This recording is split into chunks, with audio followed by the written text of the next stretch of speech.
Dulu saya tuh gini mas, jual gitar mas. Jual gitar Jual gitar dulu 170 buat beli pupuk, buat beli botol. Dulu gitu. 170.000. 170.000 Itu buat modal. awal. Wih, Diputar sampai jadi sekarang ini.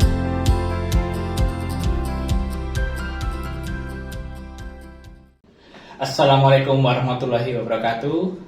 Jumpa lagi dengan saya Sendika di channel saya The Job by Sendika Perdana. Oke, kita kedatangan tamu lagi dengan seorang pemuda yang sangat keren. Dia adalah seorang business owner yang bisa menjadi inspirasi kita. Nah, selamat datang Mas Rian. Assalamualaikum Mas Rian, gimana kabarnya? Waalaikumsalam. Nah, jadi Mas Rian ini adalah salah satu pemilik bisnis owner yang minuman kekinian. Nah, ini salah satu yang dipajang ini adalah produk-produknya. Nah, nanti kita akan tanya-tanya ya seputar ngobrol santai ya, masalah bisnisnya, kemudian perjuangannya seperti apa. Nah, itu nanti kita sharingkan seperti apa dari Mas Rian. Oke, umur berapa Mas Rian? Saya umur 22. 22 tahun, jadi Per Mei masih ini. per Mei ini. Wah, ini bentar lagi ulang tahun. Tanggal berapa Mas? Yuk, barusan kemarin. Oh iya, telat ya. Tanggal 6 kemarin itu. Oh, tanggal 6.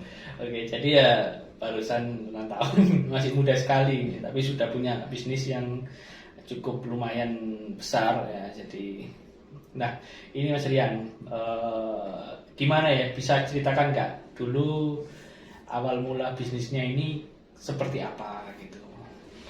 Kalau awal dulu sih ini dari sekolah ya, Mas. Dari sekolah. Waktu kelas 12 gitu. 12 kan bingung gitu mau cari apa? Cari kerjaan apa biar gak gabut gitu. Akhirnya ya muncul lah pengen usaha aja wis. Soalnya di sekolah kan juga ada pelajaran kewirausahaan gitu. Oh, gitu. Jadi bisalah ilmunya dimasukkan situ. Jadi dulu nggak ada pikiran minuman, sebenarnya banyak lah bikin usaha jualan makanan, minuman atau lain-lain nih. Cuman nyeletuk aja, pengen minuman aja gitu. Oh gitu. Terus kepikiran apa? Ini mereknya kan unik ya, Squim. Nah, ini Iya. mereknya artinya apa ini, Squim ini? Nah dulu kan nggak ngerti branding saya mas. Oh iya. Nggak ngerti branding dulu. Dulu kan masih SMK. Eh, Jadi dulu ceritanya itu di menu praktek saya di Boga itu kan ada namanya squim pudding. Nah itu dessert.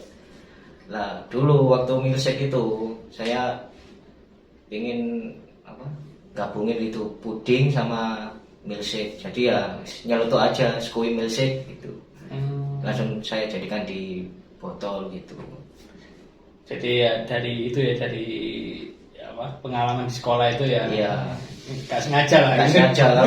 Soalnya dulu kan nggak tahu branding. Gak tahu branding ya. Belum tahu. Kalau sekarang tahu branding ya mungkin cari. Soalnya di Indonesia ini kan kalau mau bikin branding kan harus yang enak, gampang dibaca, Betul. dan punya apa ya? Punya nyawa lah dalam itu. Katakanlah adalah beberapa kompetitor lain kayak Haus, Oh, Glek, terus Swagger. Ini punya value ya, Ya, di jadi brandingnya. ada value-nya kan.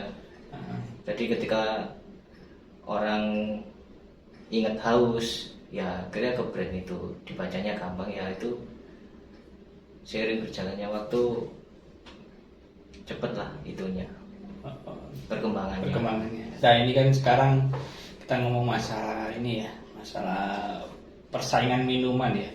Jadi mungkin ini bisa buat disaringkan ke teman-teman yang mau bisnis di bidang minuman itu. Nah, ini kan sekarang itu minuman kekinian itu kan berkembang pesat ya. Iya. Dan banyak branding baru. Nah, Mas Rian ini gimana ya cara mengantisipasi ya dengan munculnya produk-produk branding minuman baru ini agar tetap terus eksis ini? Kalau saya pribadi kalau ada kompetitor gitu, kalau saya pribadi sih tetap ini sih apa kualitas ya tetap ya pastinya. Kualitasnya. Terus harga juga ya nggak perlu, meskipun ada yang motong harga gitu, Banding Untuk- harga. ya, banding harga gitu. Kita yang jual 8.000 sampai 10.000, mereka jual 4.000 5.000 misalnya. Nah, Itu iya. yes, nggak usah panik lah. Kita tetap fokus sama produk kita ini. Lah emang kita percaya sama produk kita, emang disenangi masyarakat sekitar ya kita pede aja. Toh kita ya nggak usah senggol-senggolan lah. Iya. Fokus ke produk kita aja. Meskipun mereka banding harga ya wis biarin. Selama ini cara marketingnya kayak gimana? Maksudnya promosinya biar orang mengenal dari awal itu, oh ini loh ada Squim, ada produk minuman baru itu kayak gimana? Kalau dulu itu asli sepi banget, Mas. Awal-awal itu sepi banget Oh, waktu bikin outlet awal itu sepi. Bahkan pernah dari jam awal buka jam 3 sore sampai jam 11 malam itu nihil, Mas. Beneran. aduh. Satu cup aja nggak ada. Itu bener-bener ya nelongso ya. Nggak gitu, nggak loyo ya? Loyo, saya jaga sendirian, nggak dapet omset sama sekali. Wes. Itu pun ya awal-awal kan. Tapi awal-awal tetap ramai kan pembukaan. Habis itu jalan kan sepi. Habis itu kena corona. Kan ini Oh berarti sebelum COVID ini ya? iya, sebelum Covid kalau rombong kan agak lumayan. Waktu pas udah buka outlet ini kan awal Maret, tanggal 8 Maret baru buka ini. Oh gitu. Nah, waktu akhir Maret kan kena corona. Ah. Nah itu udah sepi malah kena gitu ya. Awalnya ya kaget kayak nyalain keadaan awalnya. Cuman pelan-pelan harus dirubah mindsetnya. Gak boleh lah nyalain keadaan. Ini juga kan gak ada yang mau. Oh, Cuma ini kan ya dari yang Maha Kuasa. Jadi kita kalau pebisnis yang sehat kan ketika ada bencana kita nggak nyalain lah. Nggak nyalain. Kita ya nggak nyalain situasi. Jadi kita harus nyari peluang di situ. Pasti ada peluang kok. Akhirnya dulu saya kan range harganya kan awal-awal itu kan 8.000 sampai 15. Nah waktu itu saya kepikiran apa ya caranya ya. Nah akhirnya saya bikin menu yang harga 6.000 itu. Ya ini yang Milo Lava ini. Oh itu harga 6.000 ya? Ya ini yang 6.000 dulu. Dulu masih awal-awal. Awal-awal 6.000. Awal-awal pelan-pelan akhirnya orang lihat kan. Jadi saya bikin banner di depan outlet. Tulis 6.000 yang besar buat daya tarik dulu orang-orang ke sana. Akhirnya apa sih? Berhasil ya Mas? Alhamdulillah justru ini yang bikin berhasil Mas. Oh. Produk Milo ini. Jadi Iya, jadi ini menu sejarah lah bagi saya ini. Menu sejarah ini. Jadi ini inovasi ya, jadi inovasi dalam bertahan melawan itu benar. ya. Jadi kalau misal dulu saya juga mikir juga kalau misal dulu nggak ada corona mungkin saya juga stuck, mungkin nggak ngeluarin menu 6.000 ini. Mungkin ya stuck gitu-gitu aja. Jadi ya, alhamdulillah di setiap ada bencana mungkin ya pasti ada solusi lah. Solusi ya. Betul. Ya ada berkah ini buktinya. Sampai sekarang ini menu favorit. Ini paling laris ini. Oh sampai sekarang iya, malah per bulan ini bisa ya 1.000 2.000 gelas Milo aja. Milo aja ya. Soalnya paling best seller. Dulu 6.000, sekarang 8.000 per tahun ini. Oh, Ya mungkin penyesuaian ya. Iya, penyesuaian harga bahan pokok di Indonesia lah. Infonya karena harga minyak goreng naik juga ikut naik ya ini. Wah, Padahal nggak digoreng ya ini minumannya. makanya yang usaha minuman aja kedapat, apalagi yang usaha makanan. Jadi memang harga kenaikan minyak goreng itu berdampak semua ini ya, semua lini usaha. Jadi padahal ini minuman kok bisa kena efek juga gitu ya. Mungkin karena bahan baku ya, dari bahan bakunya. Jadi balik lagi, meskipun bahan baku naik, ya gak usah nyalain keadaan lah. Kita cari peluang, cari solusi satu-satu, pasti ketemu nanti jalannya. Gitu. Pernah nggak sih kepikiran tak berhenti aja lah karena sepi gitu? Pernah mas. Pernah ya? Dulu sebelum outlet itu waktu masih rombong itu pernah frustasi gitu. Kayak jualan kok segini-gini akhirnya dapat 10 gelas. Oh. Itu 8 gelas waktu rombong, apalagi pas hujan juga sempat. Itu kan udah resign. Oh, jadi awalnya kerja ya? Pernah Kerja sambil buka rombong gitu dulu sempat. Waktu udah resign Januari 2020 itu saya kan fokus ini aja di rombong, baru buka outlet kan Maret. Nah, Januari Februari 2020 itu ya masa-masa bingungnya saya, bimbang gitu. ya. Ini tak terusin apa aku balik kerja lagi ya? Kalau aku balik kerja lagi sama aja nyerah kan, surrender. Nah, akhirnya gak lah, aku harus fake lah. Emang sudah kebentuk, iya. Dari Instagram udah kebentuk, dari jaringan teman-teman udah kebentuk. Jadi kalau berhenti ya terus aku balik kerja lagi ya sia-sia gitu, percuma. Jadi memang pengen resign itu karena pengen fokus usaha iya, ini ya. Emang soalnya dari dulu emang kerja di mana aja itu tiap satu bulan pertama, kedua, ketiga itu langsung kepikiran. Terus kalau aku kerja terus gini gak bisa besarin lah skuinku ini rek. Oh gitu. Akhirnya apa ya, emang passionnya di sini sih ya, passionnya di jualan gini. Akhirnya ya kayak gini lah. Ya memang apa kalau dulu kan usaha minuman ini kan gak terlalu ini ya. Dulu kan orang jualan minuman ini gak di branding ya, cuman paling ya minuman susu apa. Sekarang kan memang musimnya branding dan persaingan juga sangat kencang. Nah ini kadang gini mas, orang kan mesti kalau pengen buka usaha minuman ya takut modalnya itu besar dan lain-lain gitu. Nah itu boleh nggak sih dikasih pandangan ya dari segi kalau ingin mulai usaha minuman itu dari segi permodalan, terus aspek apa aja sih yang perlu kita kita persiapkan gitu. Kalau dari modal sih, kalau saya pribadi emang minim banget sih, minus lah bahkan. Dulu saya tuh gini mas, jual gitar mas. Jual gitar dulu 170 buat beli bubuk, buat beli botol dulu gitu. 170.000. Itu buat modal awal. Diputer sampai jadi sekarang ini. Oh, jadi 170.000 dulu jual gitar. Jadi buat beli bahan pokok bubuk, botol, sama cetak stiker. Dulu 3. Terus jadi dulu botolan ya? Botolan dulu, awal-awal waktu masih sekolah itu. Sampai lulus ya masih botolan, kerja itu masih botolan. Nah waktu udah ada modal tambahan ya beli rombong. Sempat mengisi basar-basar gitu. Basar 1, basar kayak uner di kampus-kampus gitu ngisi. Jadi dulu apa ya wis pokoknya sikat gitu.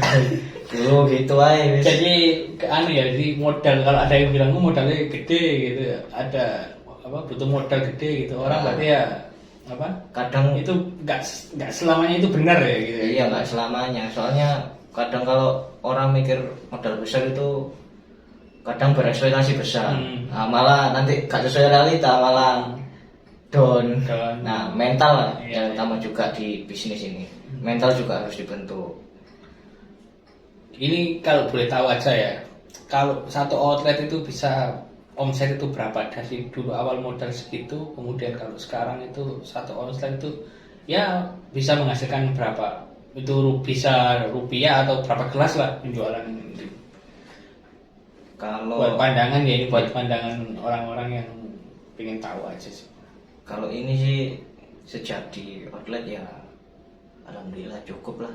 Di atas ya 15-25 lah per bulan. Kotor lah. Kotornya ya segitu. Iya, 15-25 rata-ratanya. Sangat menjanjikan ya. Jadi teman-teman kalau ingin bisnis minuman ini masih sangat menjanjikan ya kalau sekarang ya. Betul. Kalau dulu itu kan ya saya mengenal Mas Rian ini sejak kecil ya. Sejak Mas Rian masih SD, kemudian dulu memang semangat juangnya itu tinggi Mas Rian ya. Jadi waktu dulu sering latihan bela diri gitu sama saya. Jadi bareng-bareng latihan. Saya ini dulu. Jadi melihat perjuangan dari tempat, ya boleh saya ceritakan ini ya. Jadi dari tempat latih rumah ke tempat latihan itu jalan kaki dulu ya. Iya, dari Wonokromo ke Unesa Ketintang dulu kan. Nggak ada apa-apa ya, jalan aja. Soalnya emang niat lah, pengen gitu. Apalagi wis masuk dimasukin ke kayak kejuaraan, wah tambah seneng aku. Jadi Tambah seneng. dan sempat dapat juara juga ya. Ya walau juara 2 masih Juara 2 perak ya, masih perak ya, dapat perak ya. Waktu di mana dulu lupa. Jadi ya memang dari kecil sudah punya jiwa petarung yang kuat, dan sekarang bikin usaha ini jiwa petarungnya juga muncul lagi lah ya. Mentalnya harus kuat lah. Mentalnya harus kuat. Jadi ya kalau masih mentalnya masih setengah-setengah ya paling enggak cari pengalaman dulu lah di luaran sana, di teman-temannya. Paling enggak kita berguru lah ke orang yang sudah berwirausaha. Ya. Kita berguru, kita cari-cari info gitu. Jadi jangan kita belum punya apa-apa terus sok-sokan gitu. Us aku berani gini. Nah, mentalnya kan belum kebentuk. Nah, ketika ada down usaha, wah itu biasanya kan orang langsung nyerah. Us aku tak kokot aja, aku tak bisnis ini gak jalan. Padahal ya emang usaha itu hasilnya bisa berjalan kalau bisa dijalani pelan-pelan. Yang paling yang bikin paling termotivasi untuk menjadi sukses seperti ini itu apa sih Mas Ken? Atau mungkin motivasinya ingin sukses menjadi pengusaha ini apa sih sebenarnya? Kalau saya pribadi sih keluarga. Dari keluarga. Ekonomi keluarga. Ekonomi keluarga dulu ya emang pas-pasan. Terus dulu SMP ya orang tua bisa. Orang tua bisa. Jadi saya ikut bapak gitu dari SMP kelas 3 sampai lulus. Jadi SMK dulu saya ini Mas sering kayak kerja gitu. Kayak cuma Sabtu Minggu kan ada freelance di resto itu. Sering saya. Itu SMP itu? SMK itu. SMK. Iya. SMK itu sudah kerja ya? Iya, sambil kerja. Jadi wis nggak minta uang jajan lah ke orang tua. Sudah mandiri. Iya, jadi dulu saya prinsipnya gini, kalau disangui ya tak terima, kalau nggak disangui ya wis. Jadi nggak minta lah. Saya dulu ikut-ikut freelance juga kan. Dulu di Boga soalnya ini Mas, kayak belanja bahan gitu kan banyak. Jadi kalau saya nggak cari tambahan terus saya minta ke orang tua itu kayak kasihan. Jadi aku kan cowok jadi harus belajar dari sekarang. Anak pertama? Anak kedua saya. Anak kedua ya? Anak kedua. Biasanya kalau motivasi dari dalam itu semangatnya lebih tinggi memang ya daripada motivasi karena dari luar, misalnya karena pacar atau apa gitu. Iya sih. Kalau sebenarnya motivasi yang sesungguhnya ya dari kondisi sih sebenarnya. Dari dalam. Dari dalam. Kadang ada orang yang kayak jatuhin kita gitu. Oh, pernah ya? Pernah. Dicibir atau sama orang? Dulu pernah Mas, waktu masih botolan itu pernah ada teman saya, ya emang dia basicnya kafe. Dia bilang kalau rasa-rasa ngene-ngene aja gak ngarah maju yang usahamu. Ya aku kalau digituin langsung Mas, iya langsung kebakar emosiku. Aku langsung liatin aja nanti. Liatin aja. Aku habis itu otaknya langsung kerja Mas, habis kena omongan gitu aku. Nah, pelan-pelan akhirnya kan kebuktian Mas sekarang, alhamdulillah. Sampai sekarang yang bilang tuh nggak pernah main. Malu ya mungkin ya. Ya mungkin mudah-mudahan yang bilang itu nanti dengar video ini ya. Terus ini pernah nggak sih dari keluarga sendiri mungkin bilang, kon kok sih maksudnya kerja lo daripada usaha untuk gagal rugi gitu. Pernah nggak dari keluarga ada yang menyampaikan atau mungkin dari teman ya seperti itu? Alhamdulillah nggak ada sih Mas. Kalau orang tua sendiri sih percaya gitu ke saya. dari soalnya udah tahu, tahu. udah percaya sama saya gitu. Apa sing tak pilih itu ya situ pasti jalurmu. Jadi orang tua itu alhamdulillah percaya, jadi gak pernah ngelarang-larang. Lah emang itu passionmu, jalanmu, yus kamu lakuin. Bapak ibu mek iso doa, bantu doa dari sini. Jadi itu tuh. Dari yang ikhtiar saya yang doa orang tua. Alhamdulillah. Alhamdulillah. Jadi peran orang tua ya penting memang ya. Jadi usaha atau kerja itu orang tua itu mau gak mau adalah faktor kesuksesan kita ya. Iya. Berbakti sama orang tua. Ini sudah punya pacar apa belum ini? Waduh kalau pacar ini. Ya, guyon ini guyon. Kalau dulu ada sih mas. Oh dulu ada Dulu ya? ada. Ya tapi sempat kandas. Ya. Mungkin dia lebih fokus kuliah dulu lah. Jadi jomblo sukses ya Dulu. Tapi sekarang ya wis lebih ke ini dulu aja. Fokus ke ini aja. Ke produk gitu.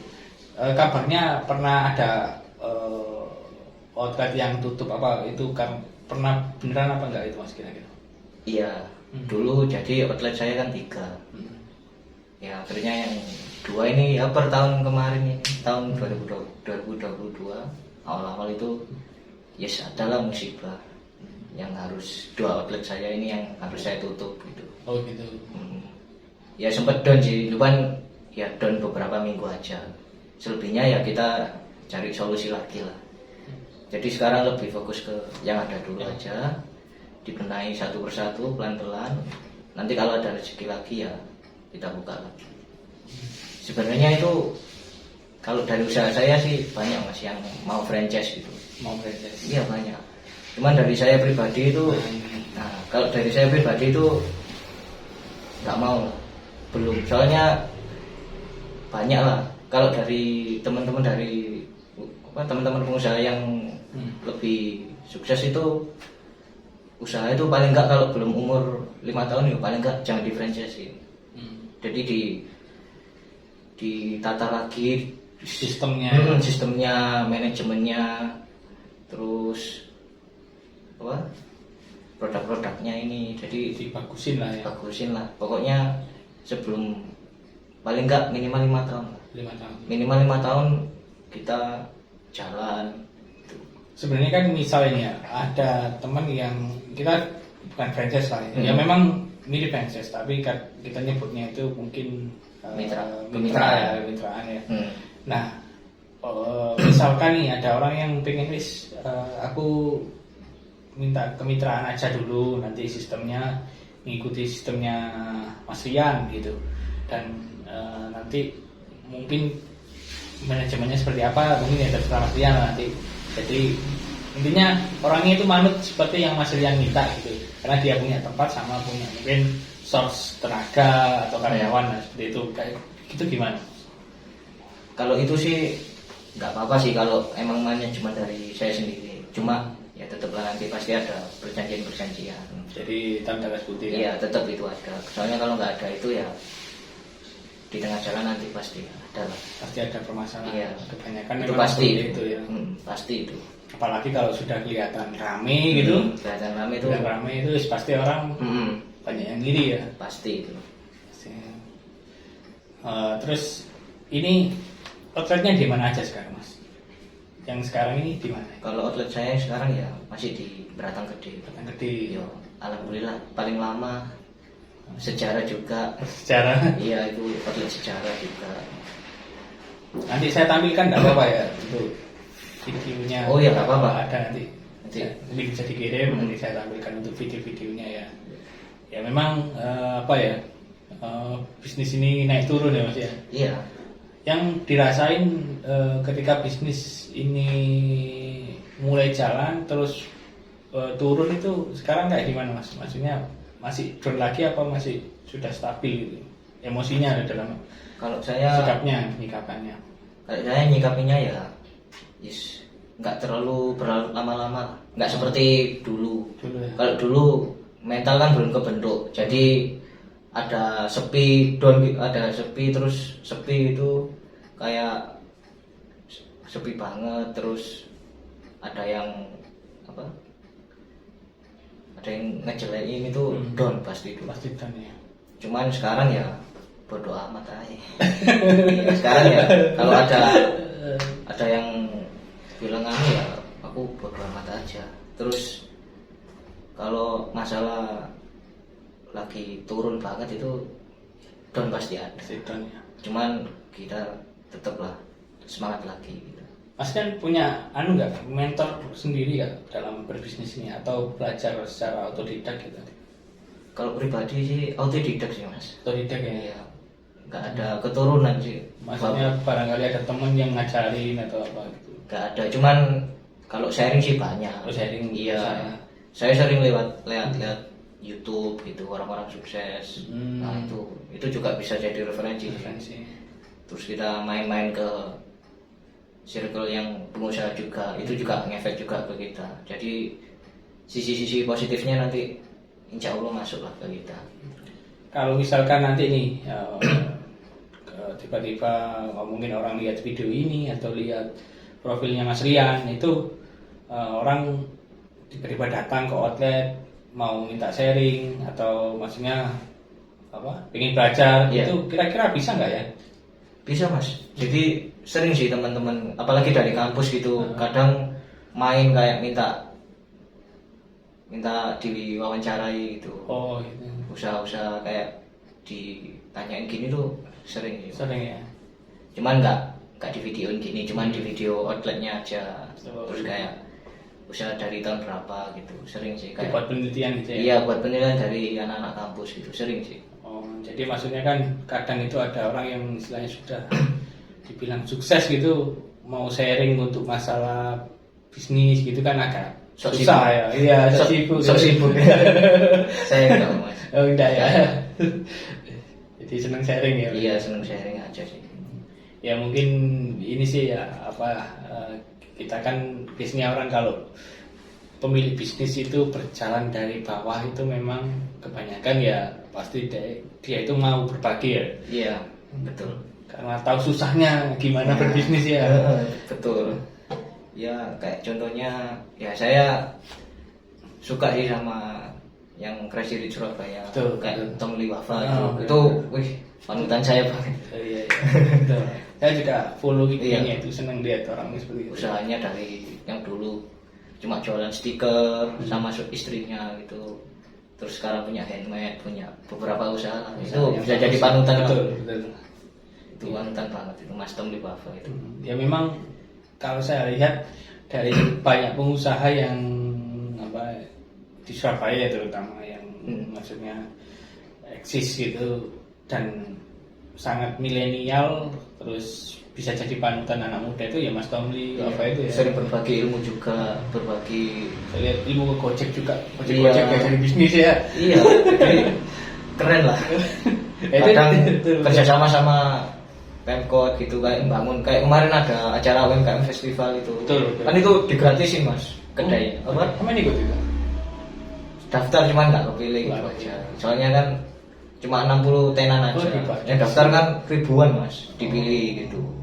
Itu tenannya digratisin mas. Gratisin ya. Makan. Keren lah. Keren ya. Ya memang saya salah satu inisiatif saya bikin channel atau podcast ini ya karena lihat Bang Tom Lee Wafa itu suka berbagi. Iya. Jadi saya nggak bisa memberikan apa-apa ya, cuma bisa memberikan wadah seperti ini aja. Iya. Gitu. Sharing. Gitu. Oke. Ya mungkin nanti kapan-kapan kita bisa lanjut lagi ya karena sudah ya durasi ya nggak terasa ya sudah setengah jam ngomong-ngomong. Jadi ya mungkin ini hanya permulaan ya. Jadi permulaan kita berkenalan dengan Mas Rian. Suatu saat insya Allah kita undang lagi beliau. Jadi di sela-sela kesibukannya bisa menyempatkan untuk sharing-sharing ilmunya di sini gitu. Ya mungkin itu dulu Mas Rian. Ya. Terima kasih banyak waktunya. Ya semoga makin sukses terus ya. Amin. Nanti IG-nya apa? IG-nya Squim Milsek ya. Nanti ya kita share juga IG-nya. Ada TikTok-nya juga ya. Ada sama. Nanti kita share semua akun-akunnya. Jadi teman-teman bisa lihat, bisa follow dan bisa beli. Oke. Terima kasih. Assalamualaikum warahmatullahi wabarakatuh.